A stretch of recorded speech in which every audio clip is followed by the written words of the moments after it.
Okay. Well, uh, we are live to the masses now. So, yeah, this is. Go ahead and just introduce yourself. Hi guys, my name is, well, on The Guardian I went by James Lawrence, but my actual name is Stockton. I'm just gonna keep it at Stockton. I did a video about how I escaped the manosphere in the red pill spaces. I was in there from about the ages of like 17 till 22, 23-ish. And I was just gonna here talk with my cousin about it and just kind of go more into detail about my experience. Nice. Yeah, I invited him to have a conversation with me about all types of kind of like issues that a lot of young men are facing and types of thought and philosophies that we like problems that we're encountering on a day to day, or at least that we're watching our peers about our age. How old are you? I'm 27 right now. And I'm 23, so I'm a little bit younger, but generally a good range of 20s men, I think, have a lot of modern day issues that are a bit complicated and are also not talked about enough. It seems like we're kind of shying away from it, finding our own little bubble of thought and just kind of going into our echo chambers, and then it doesn't feel like a lot of really good discourse about these issues is being had as much. There's a few people that have these sort of conversations, but I think it needs to happen more often on a broader scale. No, I would agree. I think it's just more of talking to other people and realizing that a lot of the issues are kind of, I think, most people generally face. But I think the problem is that a lot of people are kind of turning to isolation just out of convenience or Sure. through a variety of reasons. And as a result, they kind of are able to absorb the negative way easier than any positive, which unfortunately, that's just kind of human nature to an extent. But I think it's Yeah. human nature turned up on steroids via the internet. Yeah. I mean, it's very easy nowadays to go online and to find somebody with an opinion that will validate you, that will give you some sort of comfort or reconciliation with whatever it is you're going through. So I think a lot of the appeal that a lot of these red pill spaces or mindsets gives is the idea that you can kind of do something about it, or at least kind of like relinquish a little bit of responsibility at first. But like there are some positives that can come from these spaces, or at least like ideas of like self-improvement and taking responsibility that are easy to latch onto, and it kind of convinces you that like maybe those patterns of thought are good for you, and that's what kind of catches you, Well, at it's kind least of at first. yeah, no, that's kind of the insidious part about it is that they do kind of go under the guise of self-improvement, and I think that a lot of men kind of strive towards that because they're kind of already told like there's this sort of element that I think is just it's not even promoted by it's promoted to both men and women, which is that you're not good enough.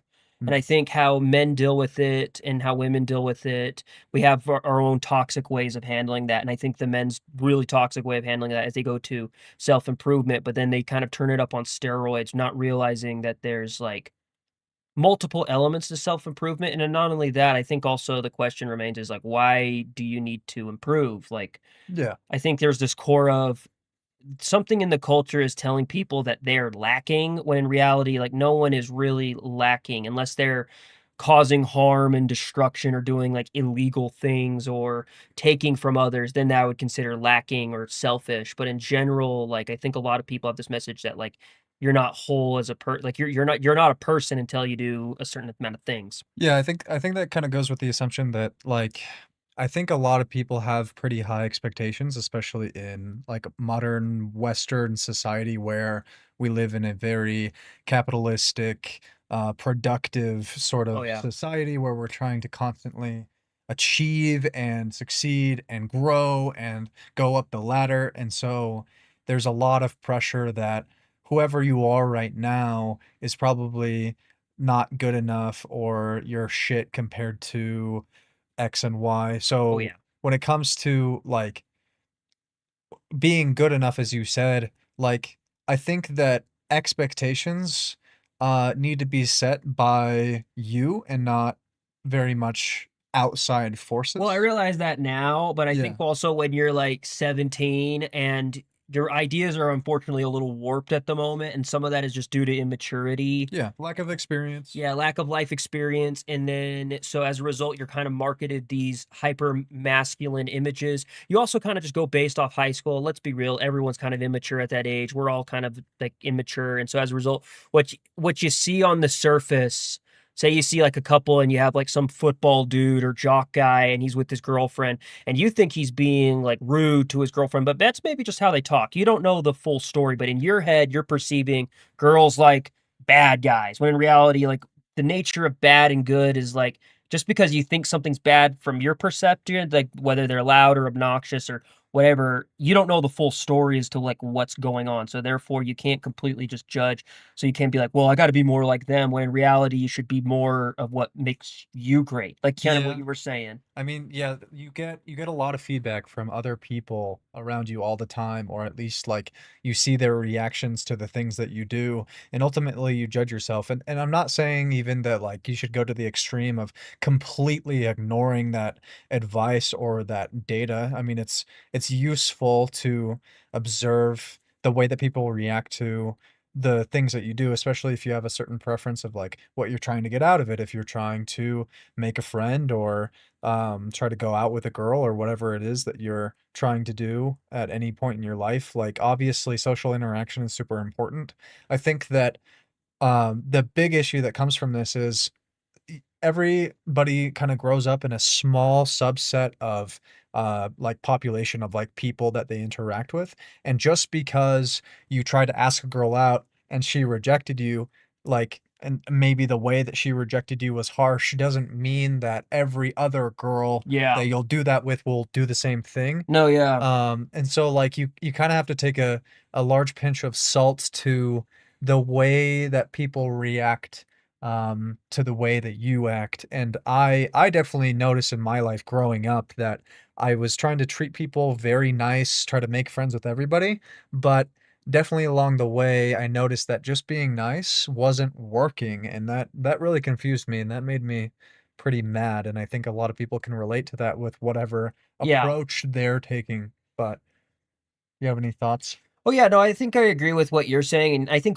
everyone learns at some point that just being like a kind human or decent, I wouldn't even say kind, I'd say just being nice is kind of like the like metric. It's not even like you're kind of just if you're just an asshole, like no one's gonna like you. I mean, some people might, but like Yeah, I it's think just that's it's just important. yeah, if you're just the base, but it's just the base, like everyone's kind of nice. Like if you're just out there being an Yeah. asshole, no one's gonna like people will hit you and shit. Like people punish that shit or get aggressive. Like people Yeah. punish that. I know there's some people who I think a lot of times, and especially in my case, like you kind of learn that I feel like you reacted probably the way you should, which is like I've got to take care of me. In my case, I think I took it a little more personally at the time being. So in the red pill space is like instead of it was telling you like, no, you actually got to be strong. That Mm. sensitive, empathetic portion is weakness. Actually, like you shouldn't feel that at all. I wouldn't be surprised if like a lot of red pill or black pill men are actually like have some form of higher sensitivity at first or something like that and had a nuke it. Yeah.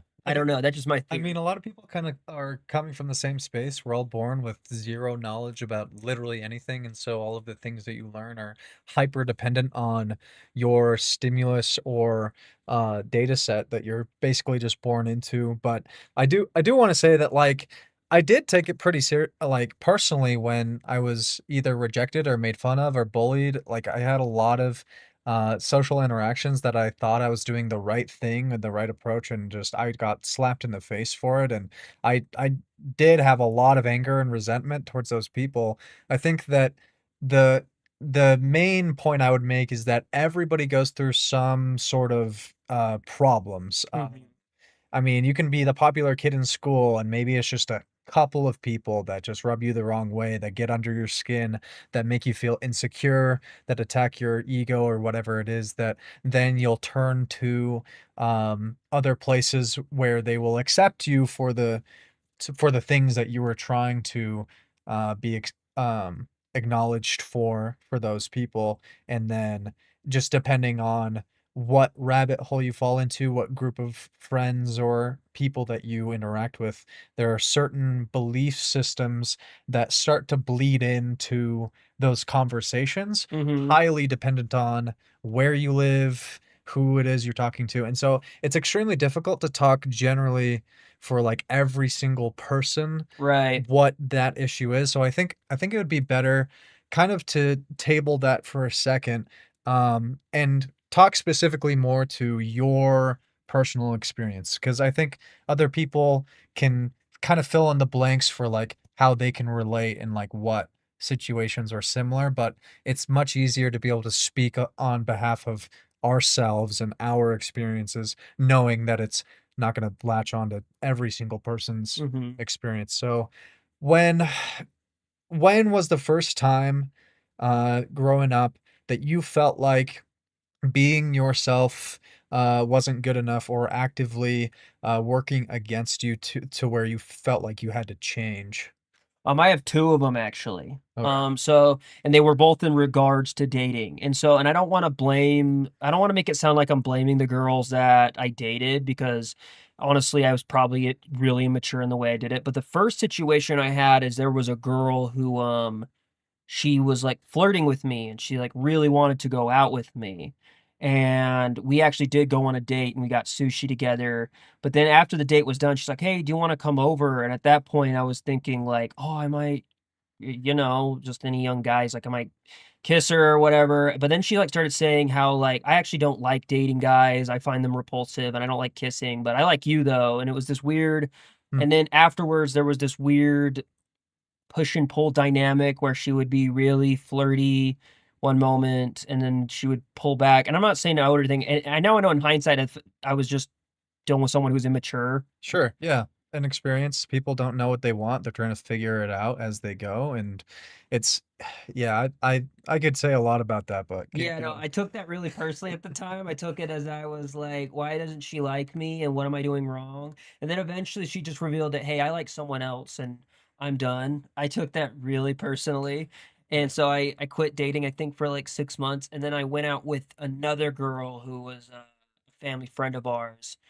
And there was like a really similar situation. It wasn't really similar, but basically me and her started going out. And then I later learned that she had another guy who she was also seeing Mm, at the time being, and I don't know what happened in that situation, but basically, I liked her, but I was, like, also noticing and this is high school, by the way, so I know it's gonna make it sound like, "Hey, you're actually confirming the red pill right now," yeah, yeah, yeah. but in reality, no, this is high school, like, this is all everyone's kind of stupid in high school. I think that something to point out too is that within even each high school, depending on where you live and stuff, there are different norms. There are different like Yeah. expectations to dating.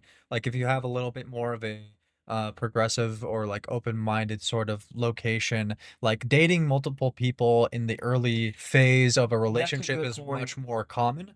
I'd Right. say that like where at least we live, I would guess that it Yes. would be a little bit more exclusive Single-minded, even yeah. from the beginning. Like even Yes. if you start talking to somebody, it feels like there's kind of an expectation for them to give you all of their Their attention. attention until they give you a flat out no, which I would argue that's a bad expectation to have, and I It's a would bizarre rather be expectation, the but other that thing. is But when you're growing up in it, like, and you just come to expect it, and then you're part of that sort of like mindset and expectations, it fucks with you when people are doing what should, I think, be a little bit more normal.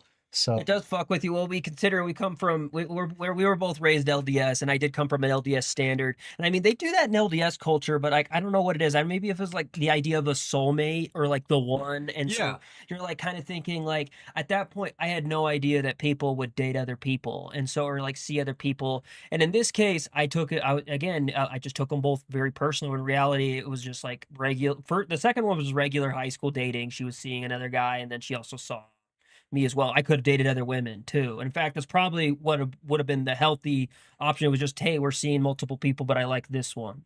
Yeah, and I think that, like, part of it is also not having the experience to be able to say, exactly, like, you don't really take the steps correctly of like progressing a relationship with another person, it's very easy, especially as you're young and you have all of these emotions of like Yeah. love and intrigue that you're basically kind of want to jump on board and you're like wanting to like start a relationship. Oh, I want a girlfriend. Oh, you like me? I like you too. Let's like be together. And Yeah. like there's a lot of like intermittent steps nowadays having Right. grown up that I'm like, wow, there are so many like compatibility things and really getting to know somebody that really has to happen first in Mhm. order to like kind of gauge how wavy Yeah. or crazy are the waters before you set sail. And Right. that's super important. And I think a lot of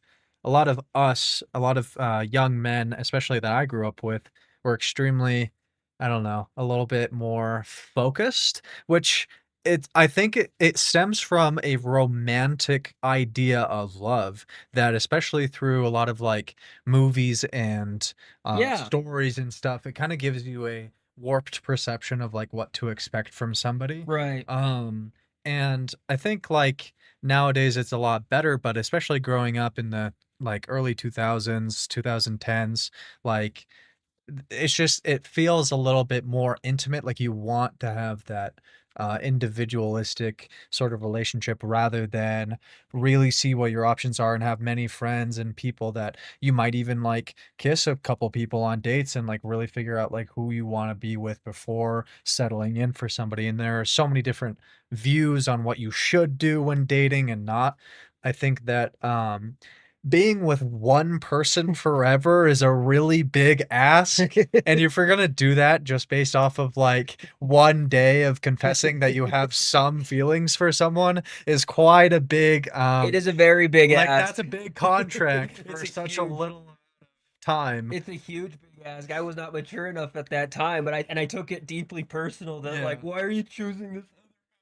Yeah. At that time, it hurt. So, but essentially, I took in the message that I'm not good enough. Girls will choose other men over me, and so obviously, you can kind of see how that might lead to red pill Yeah. thought. That's but if you essentially those are the two things. I'm not blaming any girls. It was a result of me being very immature and inexperienced and having really naive beliefs surrounding love and relationships. Yeah. I think you and I are to the point where we would be able to very easily take responsibility for our faults and our lack of understanding or experience. Um, I don't want to make it seem like girls have no faults of their own Oh no, either. they There are many traits that I've seen time and time again that are extremely detrimental to dating, like yeah. dating and relationships, No, yeah. and it's a conversation I think we need to be able to have openly about one another, the way we feel about them, the way they feel about us, the way we feel about ourselves, and to be able to acknowledge where we Hey, can all do better. And right. so I'm not gonna be like, oh, all women are perfect or anything either. Like All there's women are angels it's and all divine beings. yeah, it's really a balance. It's like I said this earlier, but like I guess not earlier today, but I've said a million times that like there are all different types of people.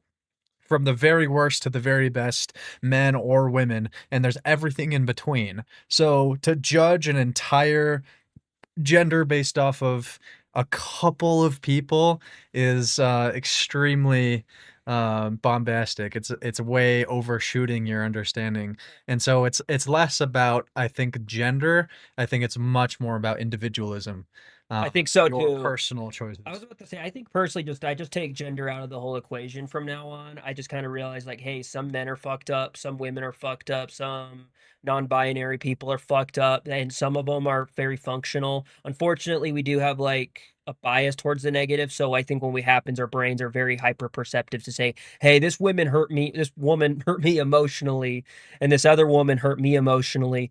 Obviously my brain picked up on combined with some negative beliefs, and so your brain will then warp perceptions at that point. Yeah, for sure.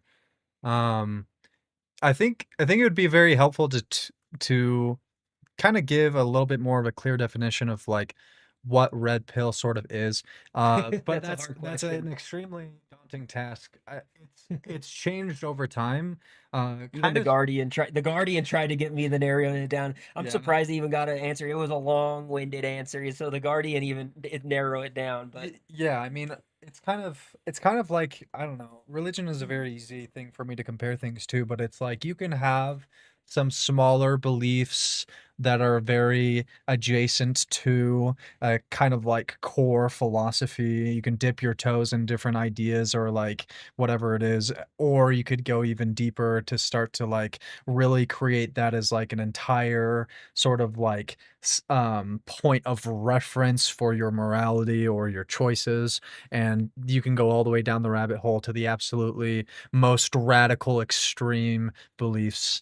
And there's any sort of mix of any of those traits within so many different things. So red pill is just one of those sort of like philosophies or belief systems. But if I had to give a good explanation to what I think red pill is, it's essentially the idea that you as a man have certain responsibilities or things that you need to bring to the table before you're allowed to have any expectations. And that sounds good on paper, but then when you start to narrow it down into the types of things that are expected of you and then therefore are expected of women down the line, starts to get into extremely toxic or at least like not very considerate territory of each individual that might have different needs, different skills, and like what a couple looks like and what they can do together should be much more dependent on each individual and what they can bring to the table rather than, oh, you're the man,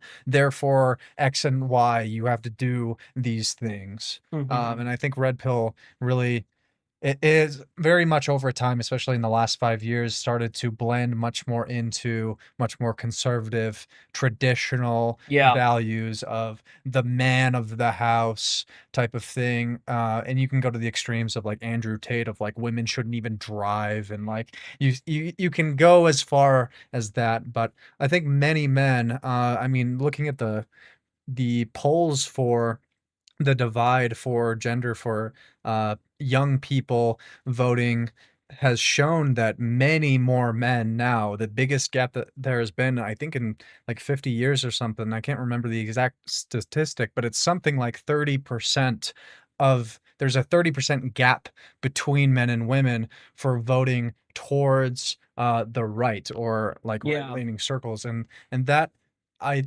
from everywhere that I've kind of like listened to the news or podcasts and stuff, it seems like there's a pretty good consensus that it's very much due to the red pill sort of mentality and philosophy. Yeah, it is. Yeah. And Or Christian nationalism, pick one of the two. yeah, I think like Christian nationalism is definitely an American sort of example that tends to get a little bit more hyper specific. But yeah, I think that that can be one of the more radical like end points that like red pill takes you towards, but it definitely encapsulates like red pill will encapsulate a much larger conglomerate of young men. It will. It also is kind of tricky too because it's also not just used only for like dating and intersexual dynamics. It's also used for like some people will like conspiracy theorists will often use like red pill to say that like you for example like anti-Semitism like for Sure. anti-Semitic theories they'll say the red pill is actually knowing about those sort of things, you know? Yeah, there's so many different like belief systems that can like latch on and kind of wear the identity of red pill at different points in time. And I think it's just highly dependent on who happens to be a large influential voice in this space and like what their opinions and identity is, that then a lot of their followers will agree with them and start to like shift the narrative and beliefs to be something or another. So it's really not concrete and it's always changing. Yeah, But the bigger point I think is that um it gets into the territory where the man deserves X and Y from a woman because he is superior, I think is kind of like the troublesome territory you can get into, but you usually get to that point by a lot of really good things, like trying to improve yourself and take responsibility and work out and all of these good things that people should be doing in the first place. So Mhm. it's extremely easy for one to wear that mask, and then it's even easier to transition just a few steps towards the radical extreme Yeah. stuff. No, exactly. Where you want me to give my definition of the red pill, or Yeah, did you? go for it. For me, the red pill is essentially a lens or an idea that you have forbidden knowledge that the world doesn't want you to know about. It's talking about the reality of the situations that are not presented. I like Taden's definition as well, and I do agree with his definition. But for me, I always perceived it as like those glasses in the movie. Have you ever seen the movie They Live? I don't think I have. But and I'll just give a basic summary. In the movie, you have one of the characters. He puts on these glasses, and the glasses show him like all this propaganda. It's like buy more stuff or Hmm. sell more, breed more. Essentially, the red pill gives you these lenses. Like here's the real nature of women. Sure. Here's the real nature of money. Here's the real Yeah. nature, and basically they kind of inform you that society, this is, it's stupid when I say it out loud. I always get a little cringy when I say it, but it's Sure. like society has basically made it so women, after the sexual revolution where they invented birth control and no fault divorce, essentially, Hmm. society has made women their priority, and they do this. It's really stupid saying it out loud, but you got to be basically aware, and if you are aware of this, you can use it to your advantage. That's Sure. essentially that specific knowledge and lens. So it's basically like a lens of knowledge, if that makes sense. Like it's Yeah. a frame of reference. I like how you put it, and I think it's a little more specific, but that's how I've always viewed it. Well, and that's the thing is that it's not like my definition is right or wrong. It's just like part of the equation, and it will apply more so or less to different individuals depending on their situations. It's so difficult to really nail it, but that is absolutely a part of red pill that I don't think about as often, but it definitely is. It's definitely part of that where it feels like if you're red pilled, you're literally taking the red pill from the Matrix. You are basically taking control of your Yeah, life. you're like It's Neo. yeah, you're kind of changing in a way where you can never go back. Preparing for this conversation, I did watch a few red pill podcasts where people were defending red pill, and it was all of the things where it's like, look how men are taking control of their lives and like being able to, work out and become something better, and like all of those things are good things. It's very difficult to talk about red pill without talking about the misogyny and stuff, just because of how interlinked those two things are, especially the higher up you go in Yeah, terms of like even like influencers. Like I think a lot of ideas or philosophies can be best represented by their biggest defenders. And so people like Andrew Tate or Sneeko or like many other sort of like red pill type people are people who will defend other pill influencers, kind of give you an idea of like the brightest of the bunch, or at least the most influential, that will convince a lot of people of their beliefs. So well, I honestly don't think they're that bright. Well, that's kind of the thing, and I mentioned this in the Guardian thing, is that you look at who they really are, and they're not really that bright. So Andrew Tate, he is sure. a great fighter. I didn't know that. He's a world record kickboxer. But outside that, he has human trafficking violations. He has a Yeah. scam university. Like I don't know anyone who's made money from Hustlers University. It's like zero. I've never met anyone Yeah. outside of people who made money through hustling Hustlers University itself. So there's It's that a hustle to take advantage of other people who want right. money. So scamming. Andrew Tate has gone on multiple podcasts saying that he was willing to scam lonely young men through cam sites. So he doesn't give a fuck about young men. He doesn't give Yeah. a fuck about young men. Sneeko has gone on record and said that he watched his girlfriend get fucked by not I'm not degrading him. I think that's a very, if he consents to that, that's fine. However, I think it's hypocritical for him to go the philosophy of red pill saying that's beta, that's an Yeah. unmasculine, to then say that. So there's a contradictory set of beliefs here. If you're okay with that, that's awesome. Do what yours will. But I don't think it's one moment you can join a philosophy saying, hey, having your girlfriend fuck other guys is in masculine, and then in the next place having them do that, that's a contradicting set of beliefs. And Yeah. then the last one, I think there's like Fresh and Fit. I've Yeah. talked about them as well. um Like Myron is just weird as fuck, and he's just awkward, and he gets angry anytime anyone disagrees with him. Very like it's not even masculine at all. It's just like wussy. And then Fresh has had multiple allegations. He got a girl pregnant. It was a prostitute, if I'm not mistaken. Which there's a whole other rabbit hole. But basically, like you looking at none of these guys even really believe what they're saying. I mean, I think what it is that people are they like to wear the aesthetic of something. Being told not only by other people that you might look up to that like you're a high value or that you like you're masculine or like they listen to you and respect you. That's something that like a lot of men can relate to wanting to have that recognition or at least like have their strength be able to be shown off. And so a lot of these masculine spaces have definitely bled their way into a lot of the red pill ideology and vice versa. So I would say that like a lot of this like hyper masculine alpha stuff is kind of its own circle of thought that especially within the last 5 years kind of blended identities in many ways. And Hmm. so I mean, I would like to talk to kind of the idea of like the philosophy of being super masculine in general. There are so many different people on this planet with entirely different personalities, genetics, whatever it is that we have hyper unique like sets of experiences or preferences that it's not going to fit in a box of this is what you need to be, you need to check off this checklist, you should be blah blah blah. It's it's so unique, like obviously looking at the posters and stuff behind me, I'm not the most masculine guy out there. I definitely like a lot more of these, like a little bit more cutesy, artsy, peaceful stuff. And that's not something that I would consider very masculine at all. But being able to develop your tool set across the board for the different types of things that you're good at will make you a better candidate for relationships. A lot of girls don't want this like super alpha guy who will tell her what to do at all times and basically tell her what her rights are and what she's allowed to do on a daily basis. Like that's just really not what girls want to do. I mean, there's some, but trust me, you probably don't want to date It them. That you probably don't. They've got their own. There's some other issues if you that they want that. like it comes down a little bit more to the idea that like within a relationship, like it's hilarious how I hear a lot of guys say like, well, she cleans and stuff because like that's what she wants to do.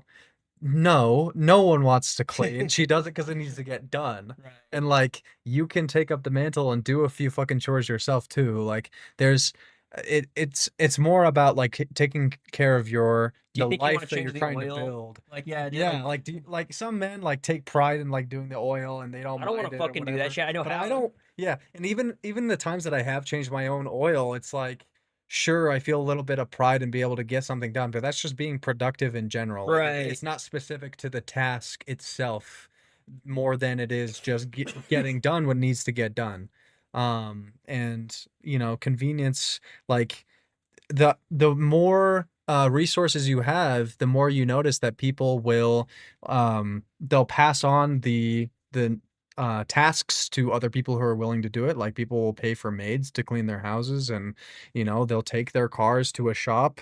Like sure, there's some people out there who want to work on their own stuff and DIY and whatever and take care of all their own whatever, but that's not everyone. That's not a blanket personality that you can apply to every single person. So, what a relationship looks like and the way you act, even outside of a relationship, is not dictated by society. It should be dictated by you. And you Hmm. can find the places in society where you fit rather than society molding you to fit inside of it. I think Right. if that's the healthiest way to go about life. I think that's a well said portion of it. I think you kind of that's the best way to do it. I think that's honestly what happens. Honestly, like there's so many people and so many subgroups and so many things. The chances are that like there's got to be people for you. Like 1 in 8 Yeah. billion, like across the country or the world. Like that's such high odds. That's kind Yeah. of I mean, it's more likely you'll get along with somebody that has experience in a similar culture as you that can relate to a lot of the things that you understand on a deeper level. But there are so many people on this earth who you can be compatible with. You may have to kind of dig your way out of the dirt to get some resources to put yourself out there, join different groups, like really put yourself in places where you're able to meet. But that's also its own issue, as it feels like nowadays there are less and less opportunities. Like men and women are spending time with um more so like with each other inside of their own spaces rather than going out. It feels like the only ones I could think of are like the bar or like doing some recreational sports or something that are kind of like group adult sports, like going out to play pickleball or something, or Mhm. like it feels like it's getting more and more rare, and part of that is because of the internet and technology. Like I personally stay home and I play video games. I don't really go out. Even when I was single, I wouldn't really like go out and try to find people to hang out with, and I would advocate for people to do that, but knowing that I didn't even do that myself just goes to show that like it is hard out there for a lot of people to meet new people, to be able to form connections with people maybe outside of like their school or work if they weren't successful in those spheres already, Mhm. which is kind of the way that the vast majority of people I know find their relationships is through those environments. Yeah, I know a lot of them, or like online dating. I know that's kind of bumping up too. That kind of adds to the Sure. thing. But I also think there's like this weird dynamic with online dating where while it does help a lot of people, it is also hindering a Mhm. lot of people as well. And I have my own theories on that, but I know that Yeah. I've met my girlfriend off of Tinder. So Sure. like It does happen. yeah, Yeah.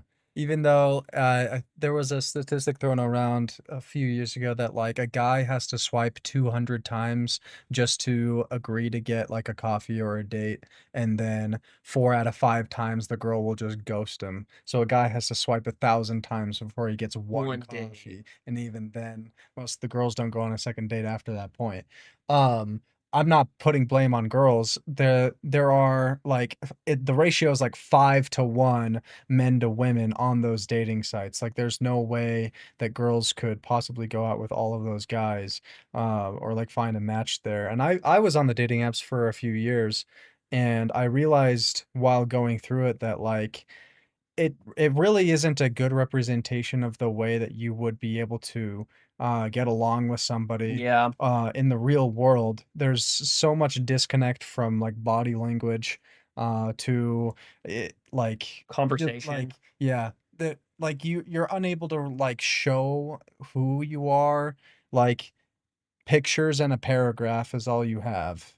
And that's like when you have the ability to just keep going because hey, if this guy that you're looking at uh is like, I don't know, there's a few things about him that you're really questionable about, you can just swipe and look at the next guy, and that hit of dopamine of like being able to refresh like who you're looking at is such a uh easily like manipulable sort of like way to kind of choose who you go on a date on, so you're not as incentivized to really take a good look or give someone a chance when you come across them on a dating app. It's so easy to just move on to the next one. Mhm. um I think it's in principle or like an idea, like being able to connect with people online to be able to try to form a relationship is great. It doesn't seem to really be working out that way, which is really unfortunate, and I think that's where a lot of the frustration is coming in for both sides of the dating market. And so it's not even like a heterosexual thing either. It's really just the instant access to a new person at any point that that really is starting to divide a lot of that intimacy with dating, or a lot of these like taking chances on people that you normally would just doesn't happen as much anymore. Mhm. So um, kind of to go along what we were talking about earlier, when you were confronted with these people who would choose other guys rather than you, like, what type of things would you tell yourself that, oh, if I was only this, or if I could do this, that, like, not only maybe would I, like, maybe even win this girl, or even, like, be able to pick up a new girl I come across? Like, what were the things that you thought that would help your chances?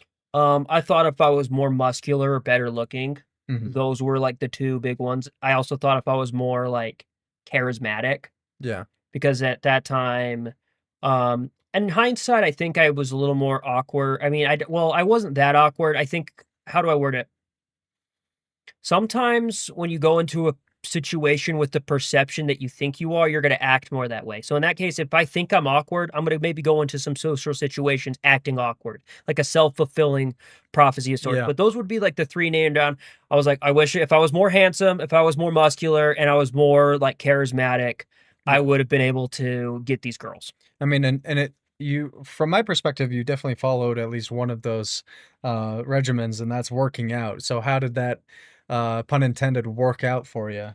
It's mixed. You honestly get more attention from men than women. I think Mhm. you hear this constantly from gym bros that like if you the workout, you end up getting more attention from more men. I mean, I got some success from dating about it because but I don't think that's just because of working out. I think it's just more of like, hey, this person's dedicated to being healthy Yeah. and like an aspect of mental health. If someone was a good writer, I think having a dedication to something over a long period of time is just an attractive trait in anyone. Yeah, exactly. It's what working out represents, with also the added benefit of you are a healthier person. You're able to stick probably to some sort of schedule.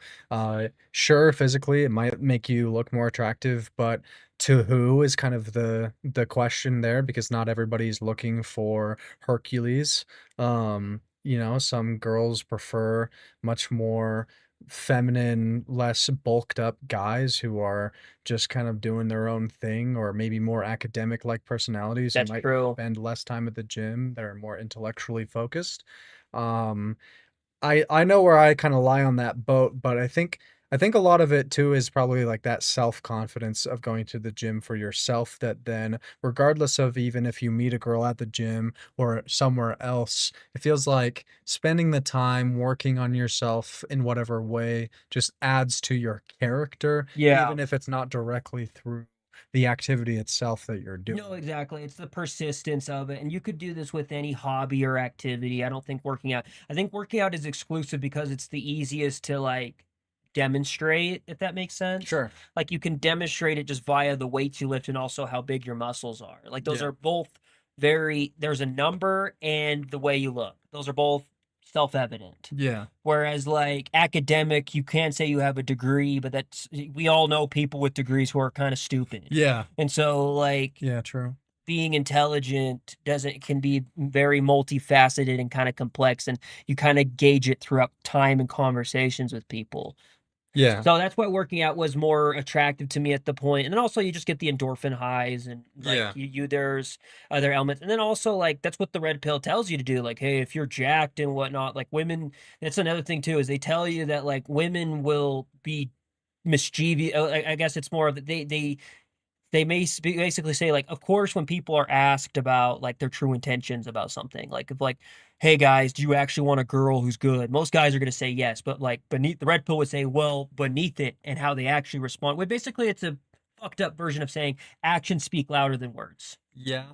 Yeah, I think that if you ask a guy what he's looking for in a girl and vice versa, there are a lot of stereotypical answers that you can give. I think that maybe some of the expectations from some more red pill circles would be not just like loyalty, but almost a certain like threshold of submissiveness Oh, yeah, and no, yeah. servants. Yeah. Right, it's more of, like, how fast is this woman gonna sleep with you? And so, like, that which ironically enough, that will ruin your life as you go on dating Yeah. because you'll get girls who like you, but just don't feel comfortable enough jumping into that, and rightfully so. And it might have nothing to do with you. Yeah, yeah, exactly. It may not have nothing to do with you, or maybe hell, they don't know you. You Yeah. could be the most handsome person ever. They don't know you they don't know you. It's not even safe. And Every girl has their different like attachment or like important like connection with the idea of sex, what that means for a relationship, what that means for the type of love that they have with the person. So yeah, like taking it too personally when a girl isn't willing to sleep with you by a certain date threshold or time spent together. I think sure you should be able to talk about it with that person you're going out with. Good communication is always a good thing, but there is no rule about how many dates you have to go on before they sleep with you that applies to everyone. I don't think that there's a certain amount of people that they've been with before they've been with you that means anything at all. Sure, it can be a indicator maybe of some certain bad habits. It depends or even just interest. highly. Yeah, Yeah, I don't think it means anything. I think it just really girls' comfortableness. I've like some girls will sleep on the first date, and some girls will need a little more time. I don't think it means anything about their willingness. I think it's just their ideas and comfortability around sex and intimacy. And so, not even to mention like their cycle. Maybe they just happen to be, on the wrong part of the cycle, so they're just kind of waiting it out till they're ready or whatever. Like you right. don't have to, like I think the comparison is kind of the thief of joy. Like if you have expectations going into something and then they're not met, almost by necessity of the way that your brain works, you will be disappointed in a way. It So takes you out of the moment too. You're not even really like, well, that's the problem of it too, is you're really not even getting to know a person, which honestly, like in a weird, ironic way, you're gonna keep yourself from getting laid by pretending it's a game or trying to focus on weird subjective rules or how you should act yeah. versus just being naturally yourself. I think like you can't force anyone to do anything. It's fucked up and weird to try even. So, but at that point, so eventually you get paranoid that like, oh, does this girl even like me if she's not doing anything by the first date or anything like or like by the third date or whatever, because you Yeah. start worrying it's about you, which is not how you're that's not even how you should date. Not to say that you should ignore every sign or like not pay attention to the way that somebody's acting and responding to how you're interacting with them. I think just like I know for myself, absolutely that I would look and overthink way too deeply about the most minute things that didn't matter and that weren't going to affect potentially the long-term relationship I would have had with that person. What that ended up doing was just kind of ending the possible relationship there because I would like try to gamify it or whatever it was that actually just ruined it in the first place. Yeah, no, exactly. So those were the big 3 ideas that, like, I learned from the red pill. So, of course, I Googled, like, "How do you get women?" And originally, it led me to a pickup artist's website. And Yeah. yeah, that was where I first started was pickup Uh, stuff. And so and it basically they tell you, like, you gotta be a little mischievous, you gotta be a little more subtle, you can't go out and be a romantic, you can't go out and be an ideal, like, you basically, like which like, that's the problem with a lot of us is there is a little element of truth in what they're saying. Like, if you go out blubbering like, "I really like you, and you're just so I want pretty." to find the one to get married to Yeah, tonight. Like, that's gonna scare anyone. So there is an element of truth, but then it gets a little more mischievous. Like, well, do you know what's really attractive? Like backhanded compliments. Like, oh, there's nails nice. Are they fake? Like just these weird little things. And then after that, you go into content where it's like, hey, women actually are gonna lie to you about their preferences. They're gonna say they want a nice guy, but in reality, look at who they're sleeping with. And then you kind of take that person like, well, I want to be the guy they're sleeping with.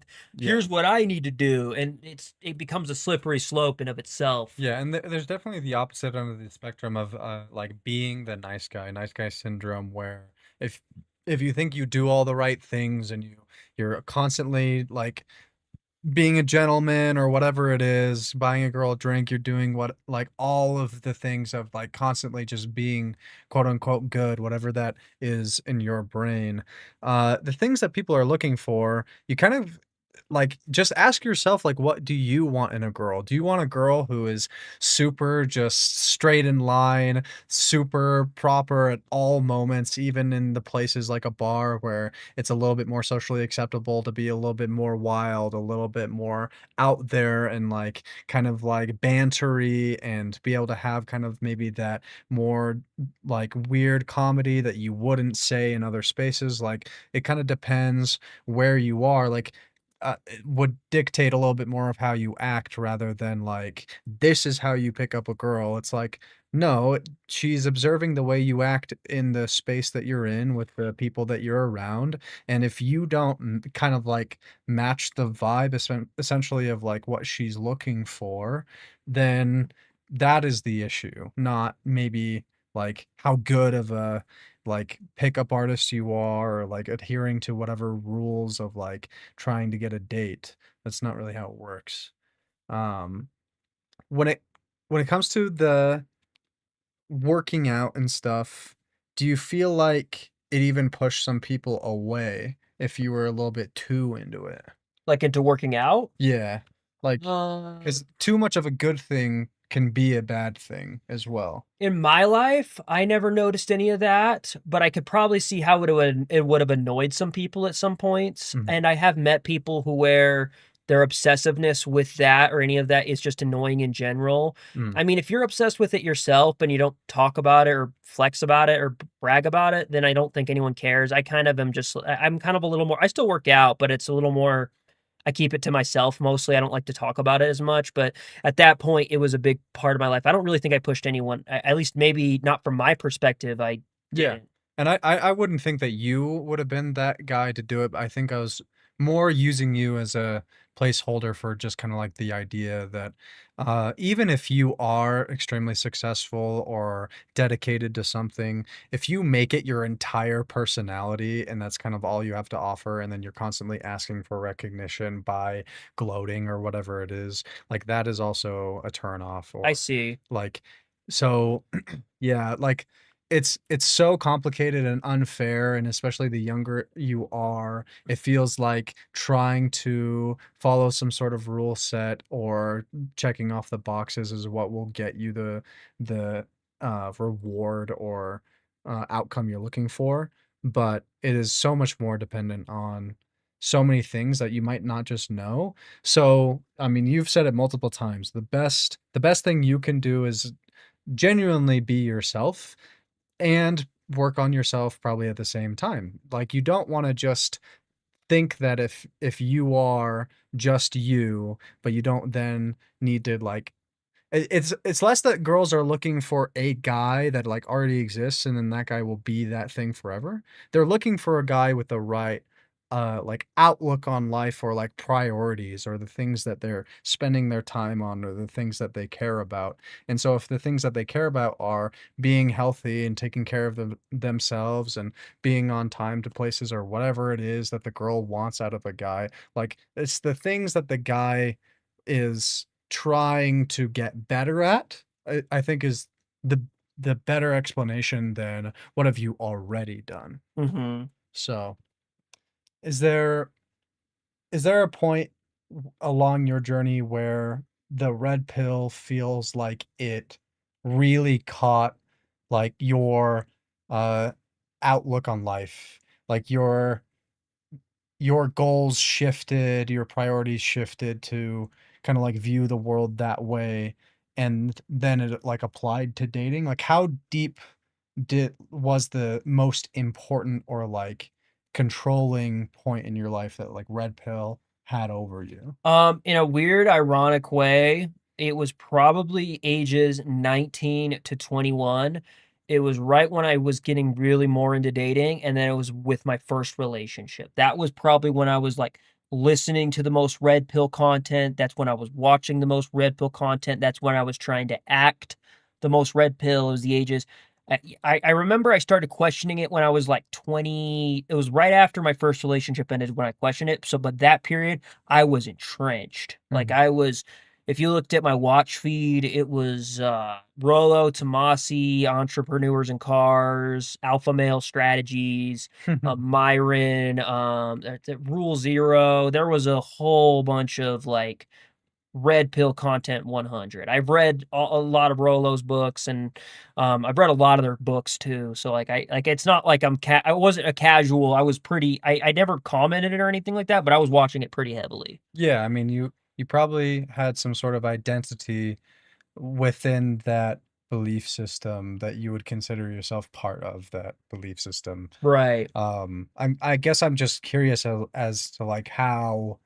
just how much, just because we've said, or at least I've said a few times, like you can have certain like smaller beliefs that are a little bit more commonplace or like traditional or whatever that a lot of people might have, but red pill can go pretty far into some more extreme stuff. So did it feel like you had expectations of women or things that were kind of like the more extreme stuff you alluded to in your interview? Um, yeah, a little bit. I don't think I was as far as some people where I was like reappeal the 19th or like because I know that's what I heard, like reappeal the 19th Amendment or women are like I don't think I was to that level. I would call myself a tier below it, which is like at that point I viewed a lot of women as sort of disingenuous and that they're going to tell me one thing, but in reality they're going to do another. So it was a very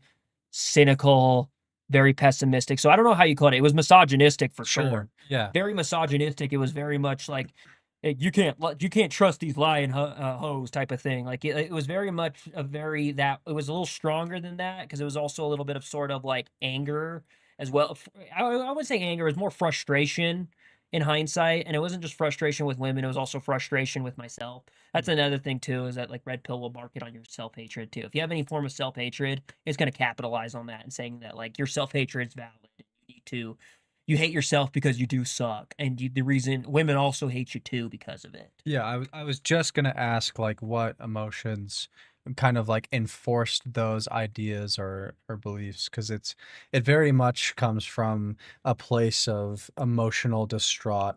I think a lot of the pessimism that red pill can have is less like taught and told you to think that way, and it's more you might already have some level of pessimism within you because maybe you just got out of a relationship with someone you really wanted to be with or whatever it is that like you're kind of already in a vulnerable place to then have those emotions only grow. Like they must exist in some way.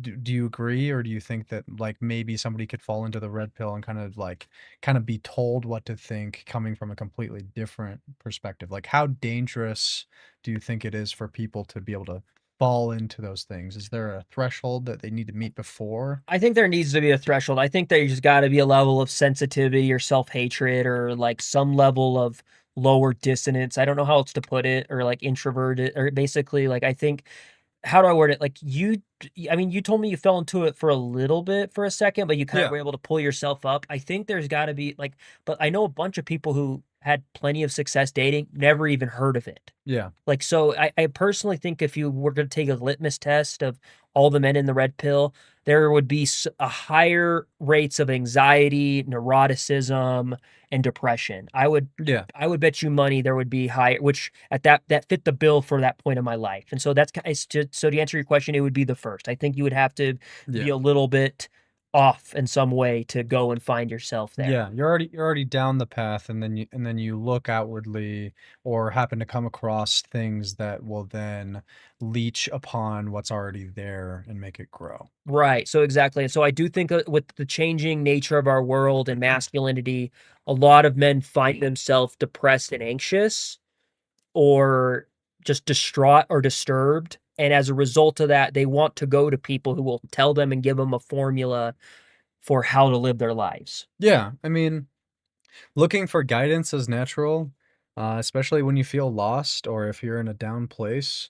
And so it's a big point I made in another stream I did a few days ago that like the algorithm is always waiting for you. It's always ready for you. Any idea, any belief system, there's someone out there or a lot of people out there espousing their prescribing like their life views and like guidance that then you can follow. So the real the real answer to like what to do in that situation when you feel like you're down, when it feels like the world isn't going your way, when the girl that you're in love with leaves you, when you're in those down places, what do you think is the best advice, at least from your perspective, that you could give to someone in that place? It's kind of like you said before, and I would join a martial art or a public social gym, and I would also probably go to therapy. I'd probably go to counseling or mental health counseling, and just talk with people in your life. If you don't have that, that's unfortunate, but you can go to, like, I'm sorry, there are like martial arts gyms and places would love to have you. I think you got to do Yeah. your best to be social and connect with other people. Some activity of some kind, it doesn't necessarily need to be like a physical one. Like if you play an instrument or something, or if you want to learn to play an instrument, or whatever it is, you can go to a sort of club, like a chess club or whatever it is. Like go be in spaces with other people, Yeah, and kind of grow sort of like the different methods of thought that you're exposed to. yes, Everyone's going to have their different opinions, have conversations with those people, even if you don't agree with them. But like if they're cool enough where you're like, yeah, I could have a conversation with this person, be open to listening to whoever, and maybe along the line you'll find someone who's willing to be there for you, and you'll be able to kind of dump a little bit of your more personal things. I think the reason why I say that is because I'm kind of assuming that the people who are in the spot maybe don't have people close to them that they feel comfortable talking to or unloading those thoughts with, or if they do, it might be somebody who is going to be like a yes man and kind of just reinforce I the see. ideas in your head. And so finding a diverse set of ideas and people that might give different opinions is extremely valuable. I think a lot of people already know that, but I think also it's like why I think a lot of men should go to college or go to, even if it's just community college. I know there's a sort of railing movement against academia for it's too costly and it costs, but I still think there's value because of that exposure yeah, of other ideas and it just exposure of people in general. And I especially think for guys who are in that state where they're already, at least in my opinion, the people who fall into that already are suffering in some regard. They need to have other exposures to other things, something to keep their mind engaged, to yeah, work themselves out of that. I don't think telling yourself that, hey, if I just got laid more or had more women or I had more money is going to fix that sort of underlying self hatred. I mean, it might fix it for a second, but sure. it'll come back. I promise you, it'll come back. And maybe in my case, it made it worse in a lot of regards because then you start making mental comparisons and you start like thinking you could be better, but then you're not better, and then you start hating yourself more. It becomes a cycle. Yeah, I think the main driving force behind people wanting to be in relationships is not only just for the health and goals for their life that they're wanting to have, but much more they feel like without a girlfriend, they're somehow worse or they're like less successful. Like people have a very high drive to want to be in a relationship most of the time, unless they're asexual or something. Mhm. Like I think that they attach their self-worth and identity and happiness towards being in a relationship and That's what I having did, sex yeah. and stuff. So yeah, I also can relate to that. I definitely felt like if I didn't have a girlfriend, it kind of like it would reinforce the thoughts in my head like maybe I'm not as attractive as I thought I was. Maybe I'm Mhm. not as um, you know, like s- whatever it is that I would tell myself. And it's been a while, I think, since I've been a little bit more self-detrimental mentally to kind of like my identity and like what I think I'm worth. But not being successful or not getting the things that you want will reinforce those ideas. I think that maybe the first step that everybody can take, kind of even now, if they happen to be listening, would be more ask yourself, do you actually need something? Or is it that you just want it really bad? Like, is it Yeah. going to ruin your life for the next year or two if you're going to go without, or will you survive? And I think that being able to kind of like take a step back and be like, you know what? If I'm not in a relationship for the next 2 years and all I do is work on myself and try to like prepare myself to be ready for if I do happen to run into somebody, is going to be way more helpful than, nah, I want to find a girlfriend like right now because I need a girlfriend. Like I don't think the answer is ever I'm only gonna be okay if I have a girlfriend. Like that just can't be the answer. Also, So like, I'll just to make a confession, like during that red pill or like little bit of dating phase, I made some like really stupid decisions in the name of just to get laid. Like I'm like, because I also said that like, I think there was one guy, I think his name was Donovan Sharp. He basically had like the 30 rule or something like that, but basically saying that like you shouldn't get married till you're 30 and you have to have slept with 30 women and you have to have like done 30. Like, yeah, there's like just these standards. And so you're like, oh man, I'm 21 and still a virgin or like whatever. Or like you're like, oh man, I got to get on it. So as a result, you start sleeping with people who you maybe like you're kind of attracted to, but you're like, I got to start sleeping with people. And so, or like really, you start making some really stupid decisions. yeah, depending on like what you're comfortable with or willing to try to do. I don't know a lot of guys who are insecure but are also willing to just sleep with a bunch of people that they're not comfortable with. I think there are some guys who will fuck anything, but I think that it's I think that there's no magic answer for what level of experience that you have to have before finding a good relationship or whatever it is. I think not even everybody wants the same thing.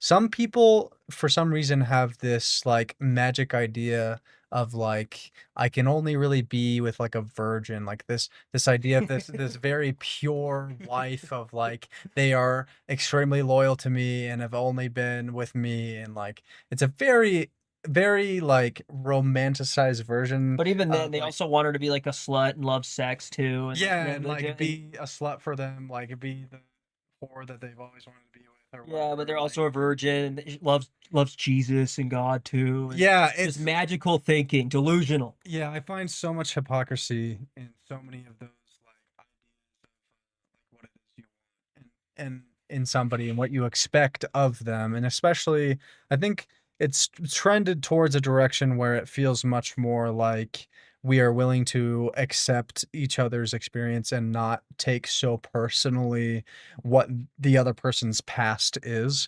Because honestly, like if even if you find somebody who wants the same things you do and maybe wants to build a similar life with you, that doesn't mean that like they've always wanted those things. It doesn't mean that they were always ready for it or that they weren't exploring to try to figure out what it is they even really wanted in the first place. So to judge somebody based off of their body count or whatever it is honestly just a detriment to you, and it's not even going to affect you in any negative way. And in a weird way, I feel like people should maybe like if it helps them in some sort of delusional way, if that's their only other option, to look at that more as like, oh, this person has been around and chooses to be with me.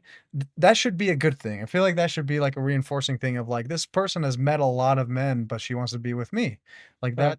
You can use that as like a self pep talk thing. It doesn't necessarily mean that that's the case, but I think if you I have don't to know. ask that question, you're not ready to date. That's my personal opinion. I think if Yeah, that's I'm kind of reaching into some weird specific territory that oh, yeah.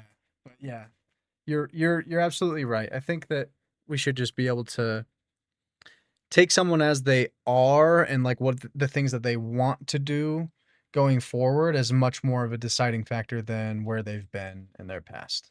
mm-hmm. So, was there a point in what was that point in the red pill where it felt like, "Oh, oh shit, I don't wanna be associated with this type of thought, like, this is starting to get dark and, like, that's not me, that's not who I wanna be." There was a few series of events. I kind of talked about this in the video. Basically, so I had my first relationship end, and that ended kind of like I won't. It kind of ended pretty badly, and so I kind of was like, okay, obviously what I was taught didn't work. But at that point, I just kind of considered her like a damaged person, and I was just like, well, she's damaged, so it obviously. And I mean, in hindsight, was there some issues going on? Yes, but I don't think that was. But I was also equally to blame in that as well. There was that, and then the second event that happened I talked about this in the video. I went to a house party with a friend of mine. I got really drunk there, and I started crying in front of the girl I was wanting to date at the time. Mm, In red pill ideology, this is a big no-no. Like, you're yeah, not supposed to cry or get emotional in front of women. like, You're be vulnerable. Yeah, be vulnerable. Like you're not supposed to be a vulnerable person in front of women. Like you're supposed to be stoic. Yeah. And so I started crying. I don't remember this. That's how intoxicated I was. I was very intoxicated, but I cried, and it wasn't until the day later that she told me I started crying, and she's like, "I actually found it so endearing. Like you're such a," and she loved it even more. And I was like, "What?" It was very confusing. So at that point, that's kind of where that thought was planted. Like, I could be wrong about this whole thing. It wasn't until I talked about this in the video as well. I went to a club with some guys, and that was kind of a period where I was kind of like, last stand, I'm going to date a little bit more and see if this works. And I saw a few of the guys who also proclaimed to be red pilled, or like they liked red pilled ideology stuff. And then I saw them like hitting on women there at the club, and it was the most like awkward, bizarre, cringy thing I've ever witnessed. It was Yeah. I didn't do any of it. I wasn't like hitting, I wasn't trying to spit game or anything like that, but I saw what like, oh, this is what these are like guys who are trying to do, and it made me just cringe. And then I went home like a few weeks later and I saw these comments, and these comments I don't know who they were talking about. They were talking about, I think it was on like the Fresh and Fit podcast, Mm. and they had like, and they were just talking about like, I forgot what it was. It was something just so vile and despicable and misogynistic, and I was like, "Dude, this is someone's sister. This is someone's mom. Like, this is Yeah. someone's daughter. Like, if someone was talking shit about this to your sister, you'd be inflamed, but you, like, go online and you're like, 'Yeah, these whores have billion cocks up there.'" Like, it's just like, Jesus, dude. And Yeah. at that point, I kind of was disgusted and ashamed, and I Yeah. was like, "Is this even right?" And Yeah. then at that point, I also recognized, but then there was this sort of contradicting thing where at that point I was indoctrinated enough where there was a lot of my mindset that believed that. And then I was also disgusted at the same time. So that's kind of when I had to start working my way out of it. Yeah.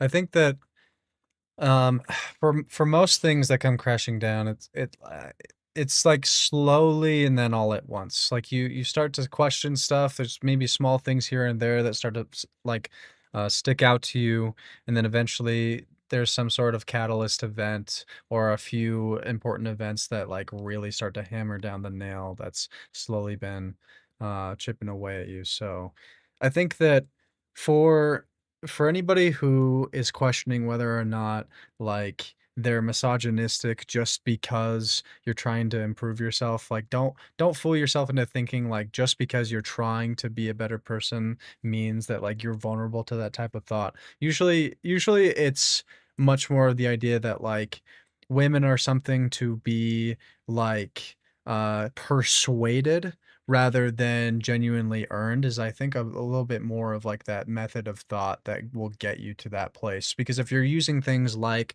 pickup lines, you're not being authentic. You're using a predetermined sort of like set of words and sentences that are meant to be like paid off as a joke that will apply to whatever girl happens to be at the bar that is attractive enough to you that then you say those magic words and then she'll sleep with you. Like that's not a very authentic way at looking at another human being who has their own tastes and humor that honestly, if you wanted to use comedy as a way to get a girl to like you and maybe want to hang out with you, not even necessarily in an intimate way, but just get along with them, you want to be able to get to know that person first. Having any sort of like predetermined combo that you put into the video game as a cheat code is that's never the way to go.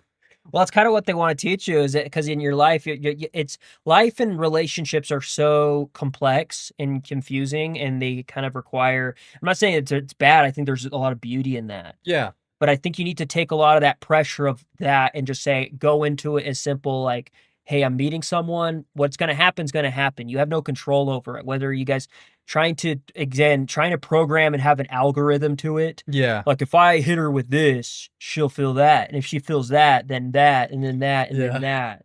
Yeah. And now there will be people in this sphere who will claim I'm full of shit, and that like there will be pickup artists and say like, well, if you buy my system, but then if you look, like I've never, like maybe a few, but like most of them are sketchy and they require you to pay a bunch of money, and yeah.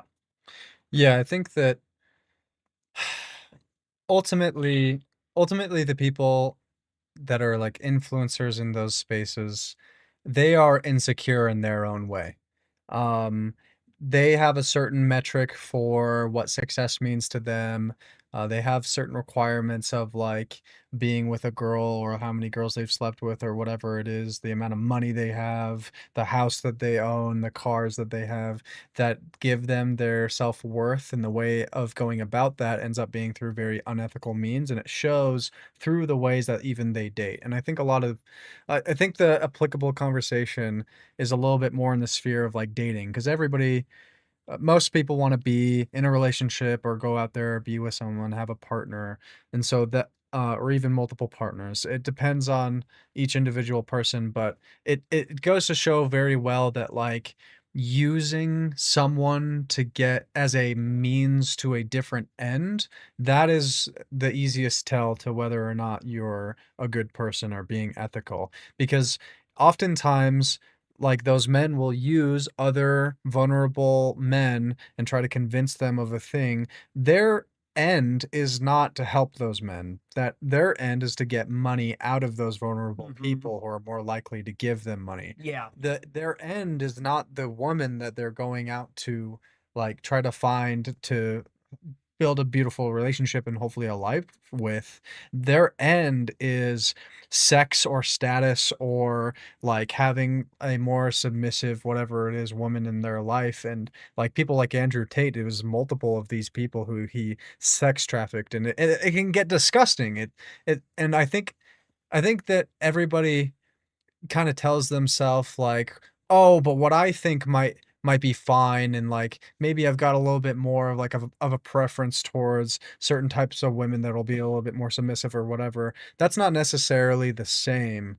It's extremely difficult to talk about the the things or traits that people have as, like, being concretely a part of red pill or alpha or Well, whatever that's the that is. problem with it, is that it Yeah. takes a lot that's kind of what I was saying, is it takes a lot of general truths Mhm. in society and life. There's a lot of general wisdom that by itself is true, but then it twists it around in a both with masculinity and misogyny, and it Mhm. twists it together in this weird present just for Yeah. men saying, here's this advice. And not only does it validate your point of view, your self-hatred, and your frustration with women, but it also gives you an out saying, hey, the way you feel is actually the right way, and here's how you can get out of it. And so, but like then it uses, but like for example, like there's a saying in Red Pill like alpha fucks beta bucks. That's basically saying that like women will fuck guys that they find alpha-ish enough, and then betas will end up being the ones who pay and have to do the whole waiting thing or chumps. It's stupid, but like that's basically a twisted version of actions speak louder than words. Women who like you will make it pretty easy, and women who don't like you maybe just won't like you. That's nothing personal. It's not because you're more alpha or like anything like that. It's just actions.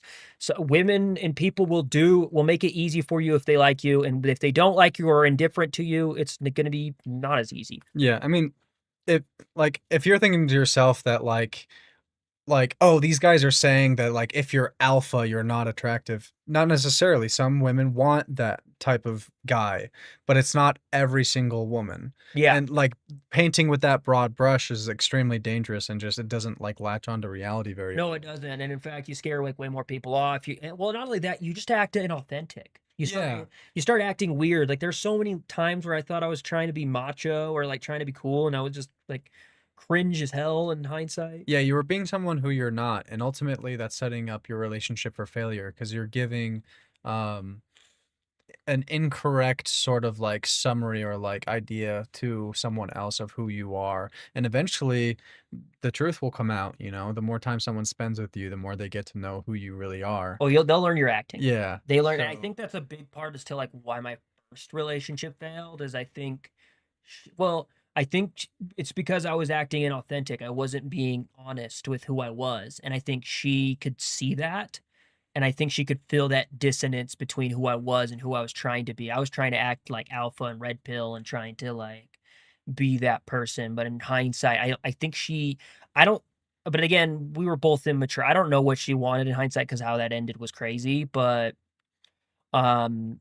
in the end, I do think again, we were both unhealthy, and so acting like that, but it forces you to act inauthentic. yeah. A good point I would like to go into is why are so many men falling closer and closer to these red pill ideologies and philosophies?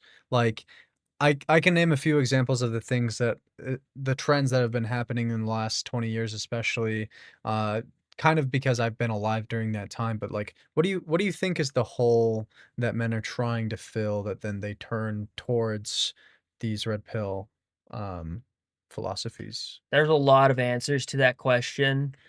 Um, I think a lot of aspects of the left wing have failed men in a lot of ways, and I think a lot of the left doesn't I think a lot of the left has an identity crisis as to like what they're wanting to be. I'm not blaming them completely. I think masculinity's nature is changing with the advent of technology, so as a result, there's a sort of we're in a transition period, and I think a lot of men are trying to have a time machine back into the way it was because that's supposedly when it was better. Sure. Yeah. Yeah. I Um, mean, yeah. Keep going. ultimately, I think it's just a loss of community and place being in society. I think a lot of that has changed, and so as a result, men are kind of wanting to go back to a place where they thought they were needed and valued, which is the Yeah. 50s or patriarchal. And so that's why I think they fall into it. Is men feel useless. Here's a group of people who say, "Hey, no, you're not useless. We need to go back to the way it was." And here's how we're going to do it, or here's some ways you can do it yourself. That's ultimately what it's. I know it's a Yeah. very general answer. Again, there's a lot of answers within answers about, but that's gonna be my caveat. Yeah, I mean, there's many reasons. You alluded to the idea that the left has failed men. I think that's an extremely important thing to go into. I think that a couple main reasons why that is because the right has done an extremely good job at infiltrating spaces where men reside, especially online nowadays.